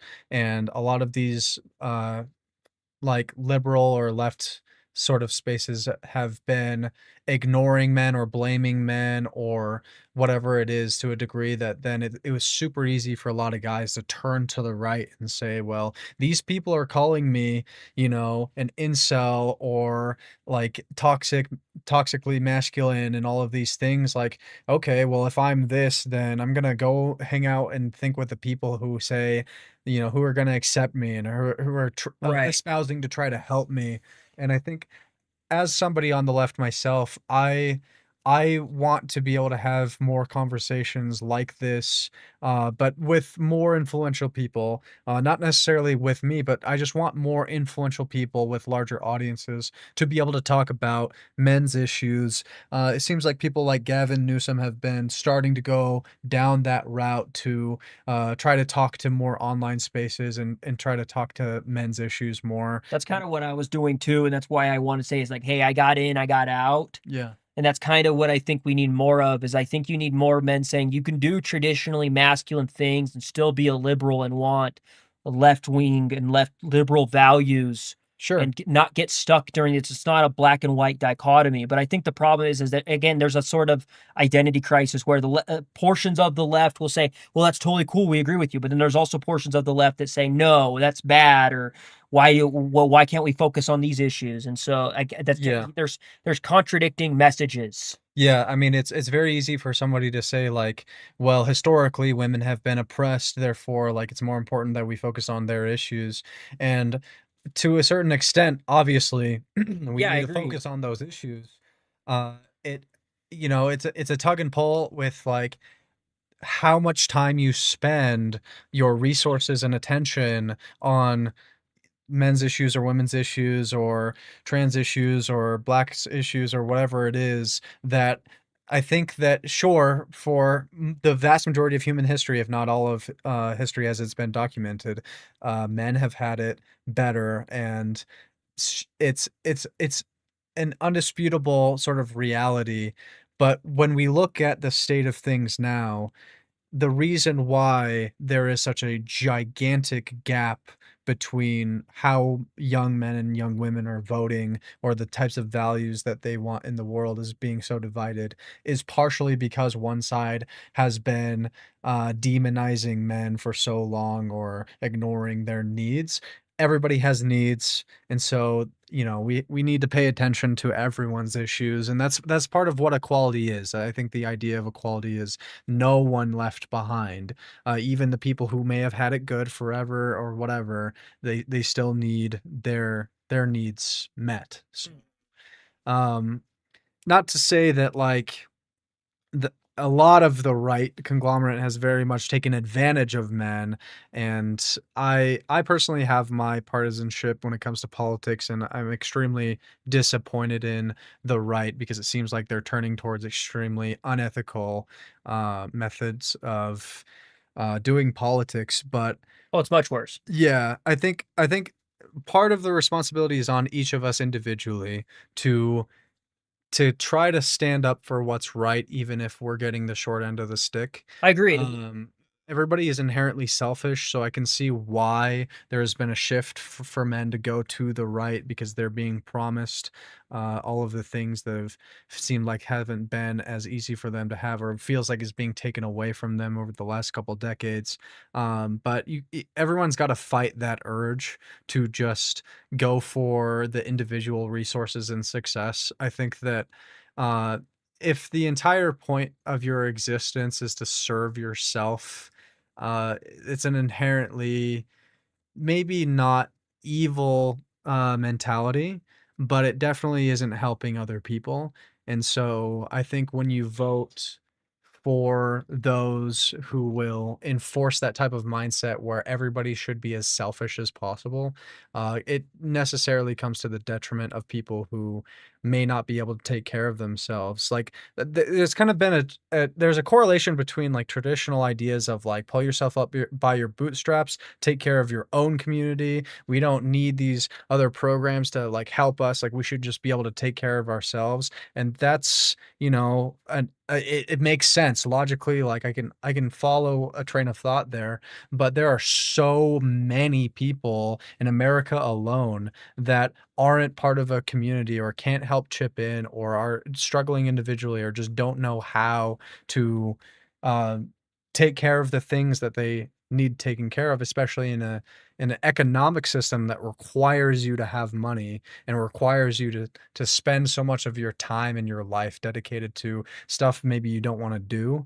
Mhm. And so having your base needs met in a world of so much like so many resources and opportunities, like so many of our base survivalistic needs are met now in society or could be met, but especially like wealth inequality and things being like a lot of the resources being shifted up towards the top 1% is it's making the bottom struggle even more than ever before, in a weird way, because it's like we have so many more luxurious instant access things like to food and shelter and stuff, but it feels like as our expectations grow, we're only losing out even more. Like, there's a concept where like everyone's problems are just as emotionally and impactful as everyone else's problems. Like, your brain on a neurotypical way will shift the importance of like how detrimental a certain event or thing in your life is depending on your circumstances. So being poor and going through a breakup is gonna be just as, like, crazily, like, impactful to you as an individual on an emotional level as being super rich and going through a breakup. Like, you just kind of have, like, a different, like, set of circumstances, but your brain will adjust, to those circumstances. Mhm.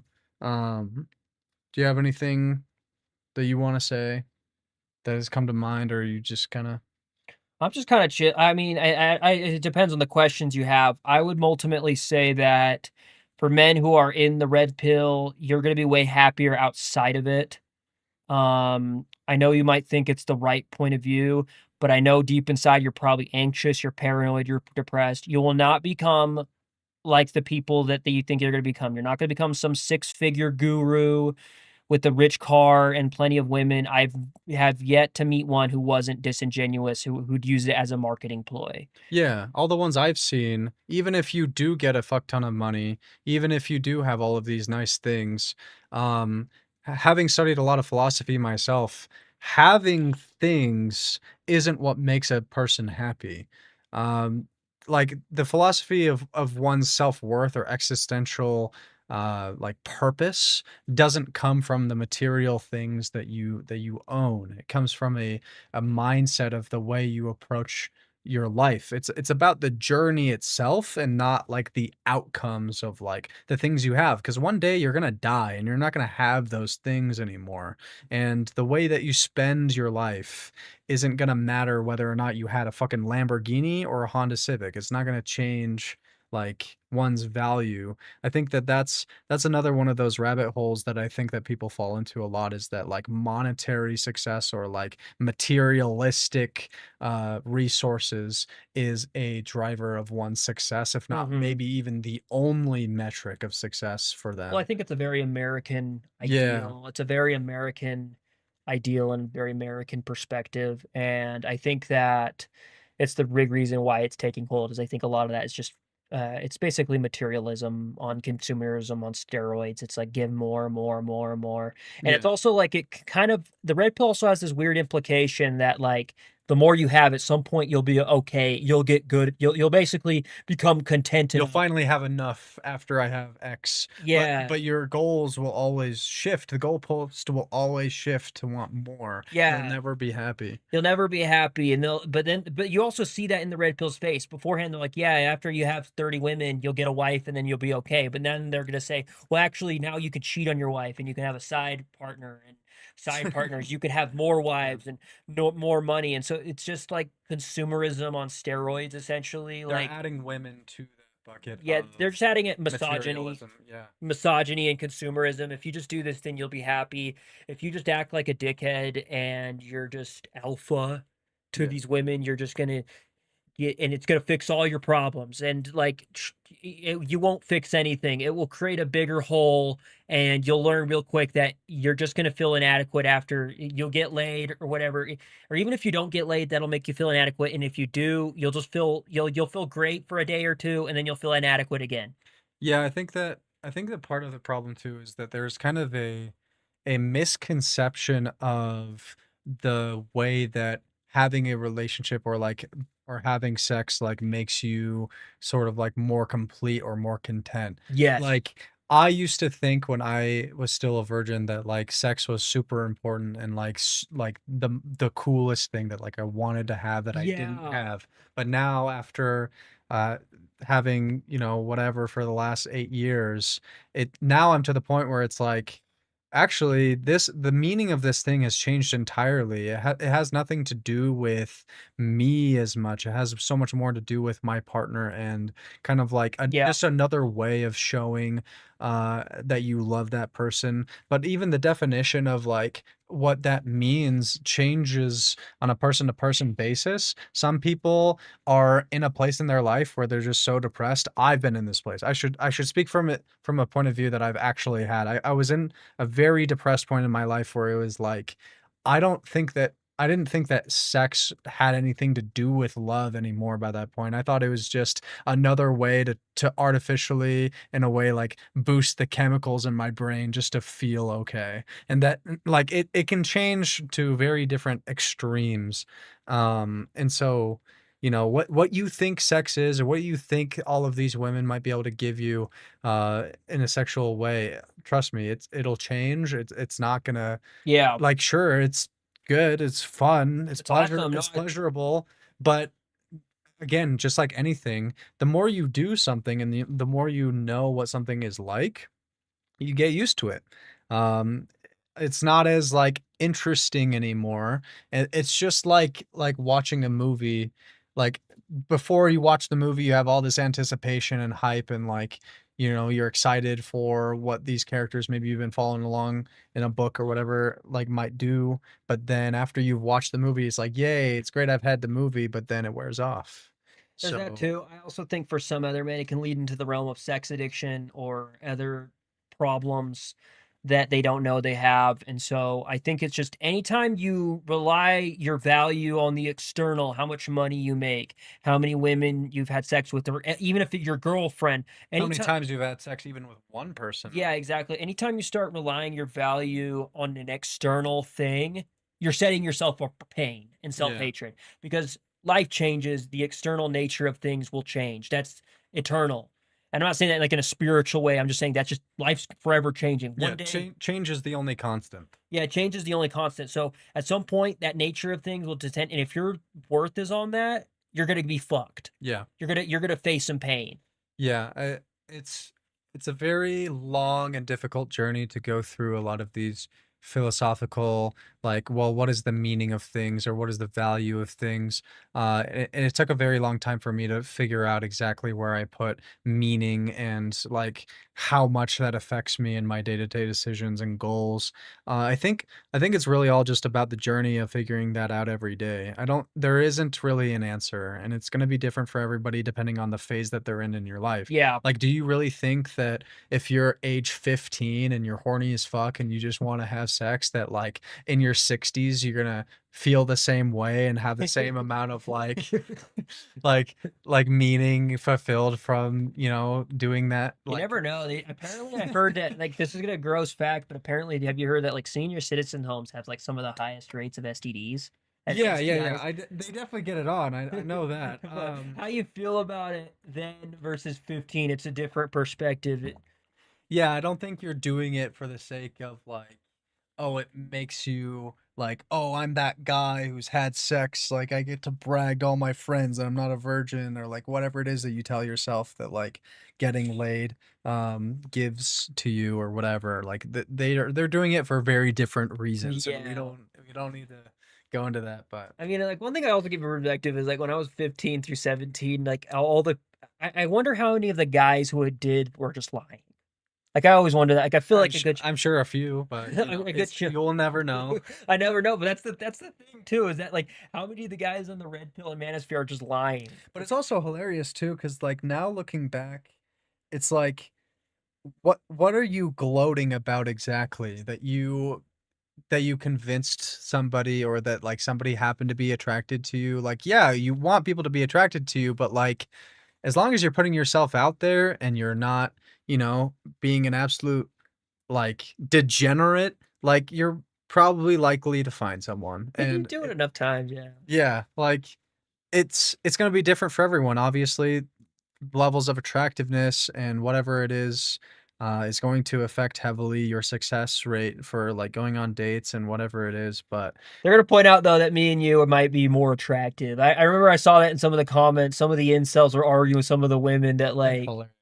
they were like, well, if you didn't like him beforehand, it was already over. So they're just gonna say that like I'm like, look, dude, that doesn't mean anything. I've been ugly to some women too. I'm also pretty short, so that's like Yeah, that's the thing. Is like, sure, maybe on the aggregate, we like you could be defined as more attractive or less we were attractive. both as more conventionally attractive, but yeah. Sure, but like I don't even think that that is as important as then because you can choose, you can single out a single person that maybe you have feelings for that might happen to think like, well, they're not my type and maybe they're not as attractive as other maybe on the average women might think that how attractive you are. So it's not even as important. Sure, it might up your chances, but the thing that matters is the individuals that you also happen to have feelings for. And I think that's another dimension that guys haven't explored, especially the younger that they are, is that like I find it extremely easy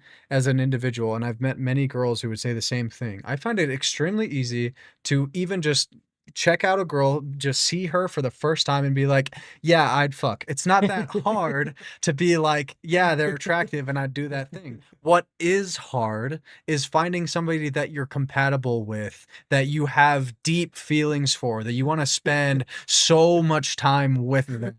That is a much more difficult sort of Oh thing to yeah. grow that requires both parties. Obviously, consent for sex requires both parties, but like it's a much harder thing to build than, "Oh, yeah, I've got a hard on for that We one." fuck, yeah. Yeah, like, it's We suck and fuck and go, yeah. yeah, like, yeah, I think we we need to acknowledge the struggles that are happening, and give realistic, expectations to ourselves and to other people, but we also need to be able to kind of, like I think part of the equation is maybe find a way to be content without as well. I think that would Um, be the first step I would recommend is you need to find something that you do that you're cool with doing that you're on that you're not doing for the validation of others. Sorry to yeah. interrupt, but No, like no, no. This is yeah. exactly what I wanted to. Yeah, like that you need to start with that first as best you can. Now, I'm not to say you need to be perfect, like, because let's be real, your contentment with yourself can fluctuate throughout your life depending on circumstances going on, but you need to have it be generally stable. That you're like, if something bad happens, I'll be okay. If this woman leaves me, I'll be okay. If I become broke, I'll be okay. To have that sort of consistency, if you're ready to go there, that sort of self acceptance, then you're ready to date. But I would go there Yeah, first. you have to love yourself before I think you deserve to like require someone else's like full attention and like maybe even ask them to like spend their life with you. Like if you don't even love yourself and you're asking someone else to love you, that's it's kind of hypocritical in a way. Like I think that self confidence is not exactly the thing we're talking about. It's much more of the idea of like at the end of the day, when I go to bed, I'm happy being me, whatever that means for you. A lot of things about yourself you may wanna change, a lot of things about yourself you might be envious of others that you don't have, but at the end of the day, you should be like, well, I'm content that like for me personally, it was doing Iaido, which is a very niche martial art that maybe like nobody has really heard of. But I didn't go to Iaido for the sake of trying to like get women or like become like a cool swordsman to like get the attention of other people. Like, sure, I share the content, but that is not the purpose of why I go to Iaido. The purpose was to build my my self-worth or like my self-satisfaction because I knew that something in my life at that time was missing. Something that I could improve on, something that I could constantly refine over time that builds character, that makes me feel like I love myself for the sake of loving myself and asking like basically being dependent on other people validation from other people is unhealthy but it is natural and that's why it causes so many problems. It feels like most of us from our youngest years kind of expect that our worth is put in the hands of other people. Other Yeah. people decide how awesome you are or how successful you are. Well, They'll this give is a you conspiracy theory. I think a lot of that is because in capitalist societies, they want you to feel that way because if you're feeling that way, you'll buy their product. sure. Here's if you're inadequate, you can buy some more of our shit. You can buy this car, you can This buy will fix it. This will help this you. will fix that sense of inadequacy. So that's Yeah. kind of my ultimate theory is it's kind of a late stage capitalism sort of thing Yeah. where they want people to feel this inadequate or this whole like so if you feel it you can buy more shit and if you buy more shit that'll make you happy and then At the very least, there are many people and companies out there willing to take advantage of you because you feel that way. Because most people in their life are likely to feel that way, especially when they're young.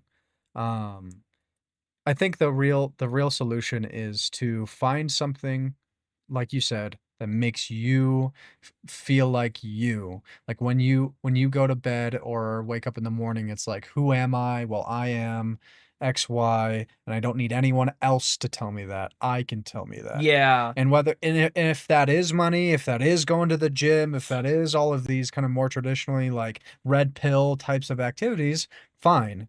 But don't have someone else or your dating success tell you how awesome you are as a individual. You need to be able to say that for yourself.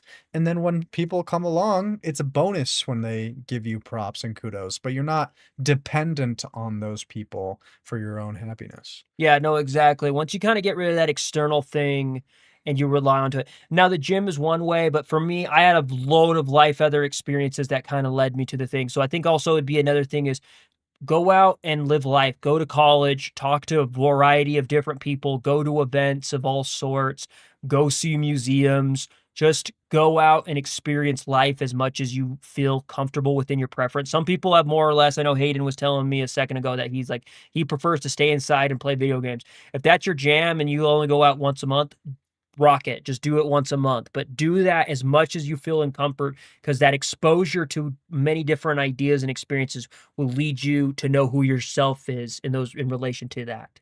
Yeah, and I think like we we are we are in a transition phase as a society.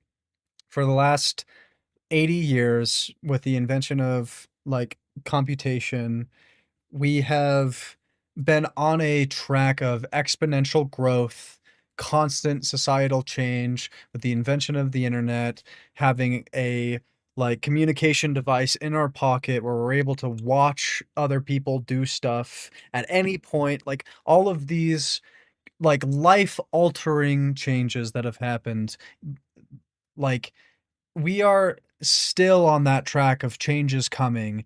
And so, even if you decide today, right now, what it is you want out of life, the things you want materially, the uh, existential, meaning of something that you're doing, it might change tomorrow just because the world around you is changing. And I think the the best advice I could give is that you need to be adaptable to different environments because it's coming.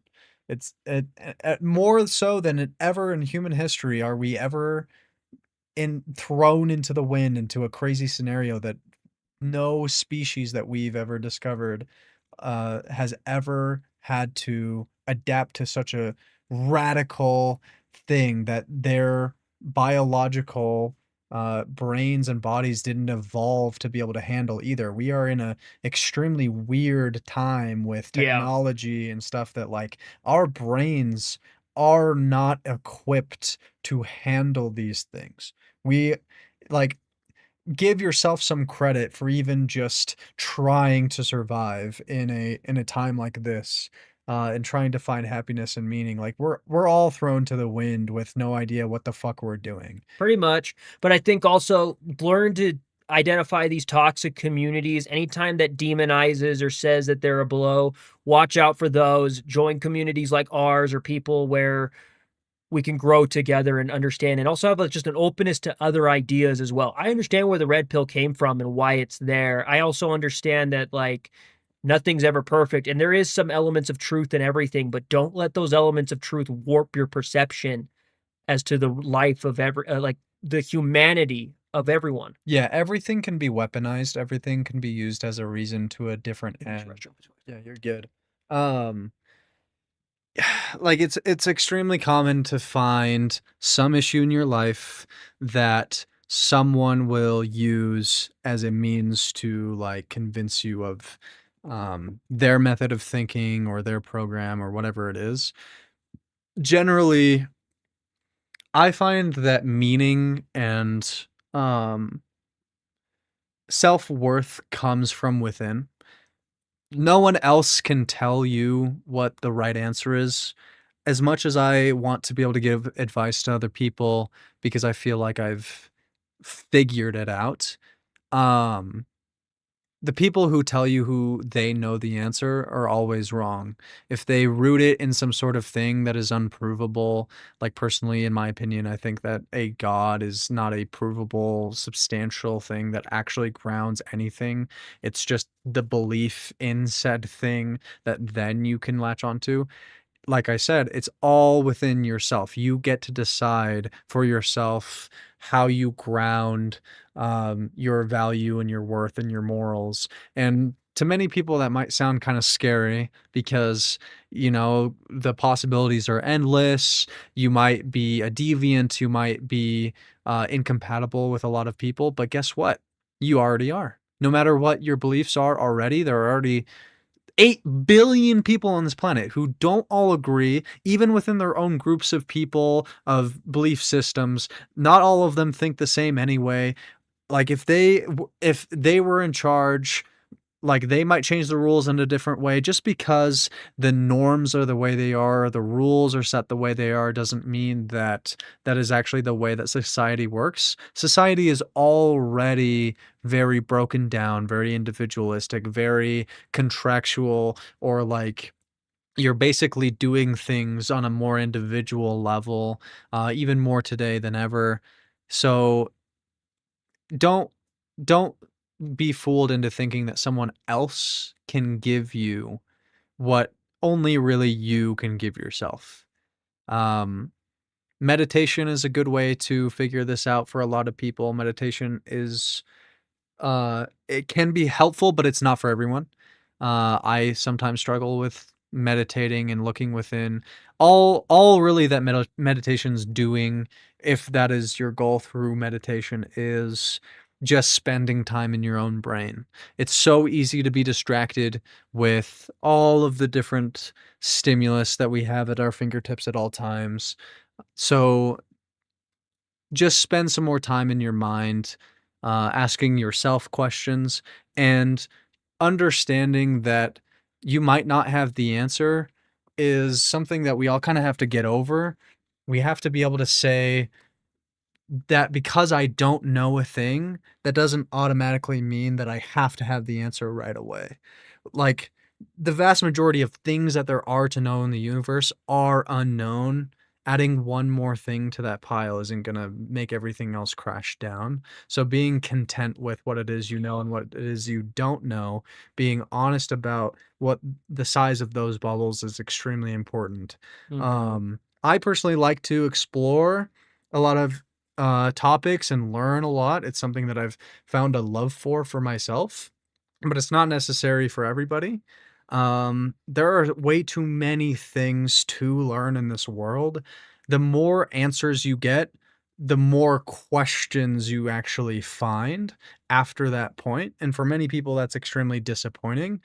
But I think that finding just enough answers within yourself of what meaning is for you, for what value, what priorities, what things that you want, and then going forward in a healthy way, in a respecting way, that understanding everyone else is operating within those same confines of trying to achieve their own goals, and figuring out which people happen to be compatible. Find the people that you jive with and get along with, and feel like that you can, spend your time around. We're social creatures. We need that.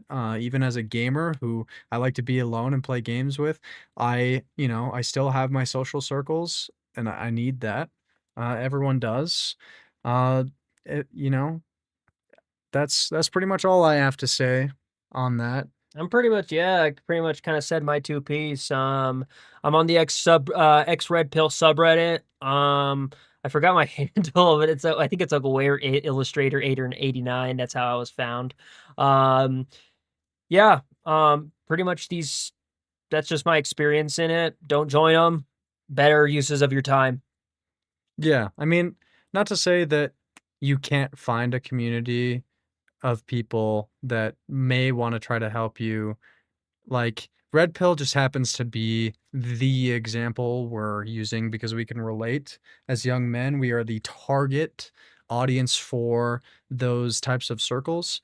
But regardless of who you are, where you are, there are always malicious actors behind every corner looking to, um, get something out of you by trying to actually help you. That's the way that most scams work, is Yeah. they offer you something that you might need, or they tell you that you're at threat, or like you're vulnerable to something, and so they're going to help you.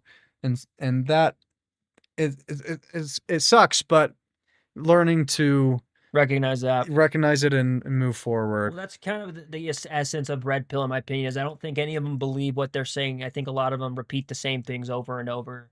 And the reason I alluded to that it's a cult in my video as well is because specifically their use of language and terminologies and ideas and phrases, and also their reaction to outside thought. I know this isn't like a Oxford Dictionary definition of a cult, but for me, a cult is a group whose opinion of outside thought is negative or toxic.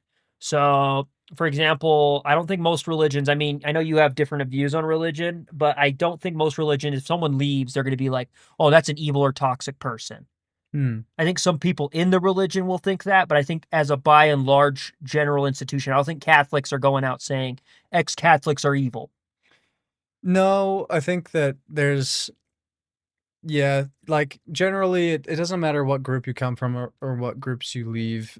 Human nature by extension of their individual priorities or values, they will judge other people. And so the people that they're more likely to get more butthurt about or more like they feel kind of like personally invalidated by are those who are closer to them, those who may have agreed with them at one point and no longer do. It just has to go with like any group. Like, I'm not going over and complaining about as much like Catholicism as I would with like Mormonism because I'm Hmm. much more close to Mormonism, and they would complain much less about Catholicism and they would complain much more about me as an ex-Mormon. Like, it just happens to be by um I can't remember the terminology, but essentially just being within the vicinity of said thing. Like separation, like degrees of separation or Yeah. something like Yeah, that. pretty much. Yeah, no, but like I think in the red pill they have like certain phrases and terminology, and they also have just the reaction outside thought or people who leave, like that you're a beta or that you're blue pilled or that you like you would rather be in ignorance. I think that, which is so bizarre to me because I think it's like the way they're thinking so archaic and like weird. It's more cringy and weird. It also like sounds like I don't know. Anytime think about my time in it, I'm like, you really thought that way, man? I mean, that's how you live and learn, but it's like you really thought that? Like it makes me cringe looking back. Yeah, and I mean, this is much more directly to you, Stocks, but like everybody is going to go through those times in their lives where they thought something and they acted in certain ways. Don't let that destroy you. I know that you're not going to do that, but it's more of using you as an example. Yeah, no. Like, yeah, you'll move on. You're always going to fall into different methods of thought and things that you might be ashamed of later. It's just likely to happen, especially the longer you live. And so, don't beat yourself up about it. Definitely take responsibility for it. Definitely learn the lessons you can from it. But, you don't have to bow and, cry and whatever about it. Like, you can if that helps you, but you know, you move on.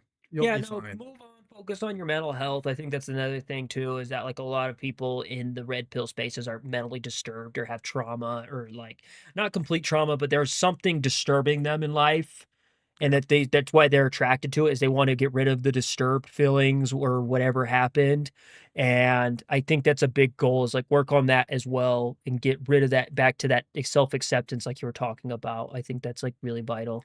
Yeah, don't blame yourself for trying to fix an issue. Like, the vast majority of people are genuinely trying to improve their lives. They're trying to obtain the things that they want and achieve goals. Like, it's just unfortunate that like we live in such a chaotic and vast array of things that like can destroy our perceptions of reality or convince us to believe things that are ultimately detrimental to us or people around us.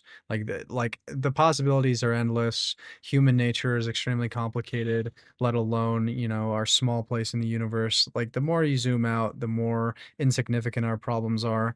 But it's hard to ignore when, you're in the middle of it as a person with your own issues. And so I think maybe zoom out a little bit and realize that, like, yes, you might have problems, but at the end of the day, like, you're not the only person in the universe. Like, a lot of these people who fall into these red pill categories are very selfish and very narcissistic on the aggregate, I would assume. Like not necessarily like you when you fall into the red pill, but you start to make your life structure much more about me, me, me, me, Oh yeah, me. no question.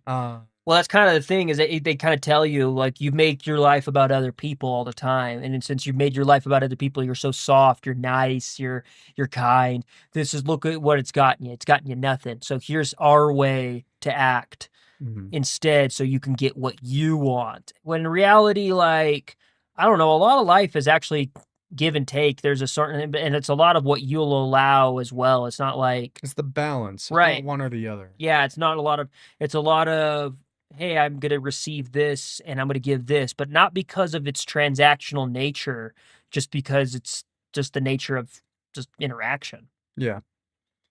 Well, are there any, like, passing thoughts, anything that you wanna share? I don't think this will reach very many people, but this will be a good kind of, like, timeline, sort of like capsule that you can look back on later and be like, okay, well, these are the things I thought back then. Or is there anything you want to tell your future self that, um, you know, maybe pertains to these conversations before we end?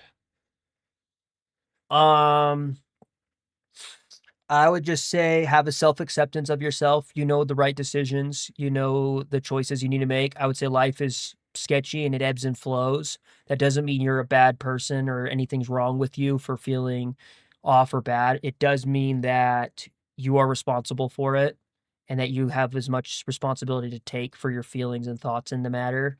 And I'm a huge Tool fan, so I'm gonna quote Tool, "Spiral out, keep going." That's all I'm gonna say. Nice. Cool. Yeah, I mean, for me, I think that like change is the only constant.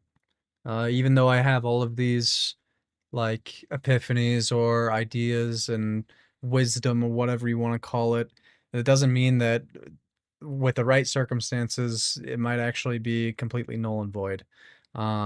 You'll have to figure it out depending on your unique circumstances and things that will affect you in each moment. So, building a good foundation for where you're able to adapt arguably might be the most important thing for everybody going forward, especially in such a rapidly changing environment. Um, yeah, well, Yeah, I loved this conversation. I hope enjoy it. we get to talk more often, regardless of if it's recorded or whatever. Yeah, sounds good, man. Appreciate it. All right. Where you going next? I have dinner at my girlfriend's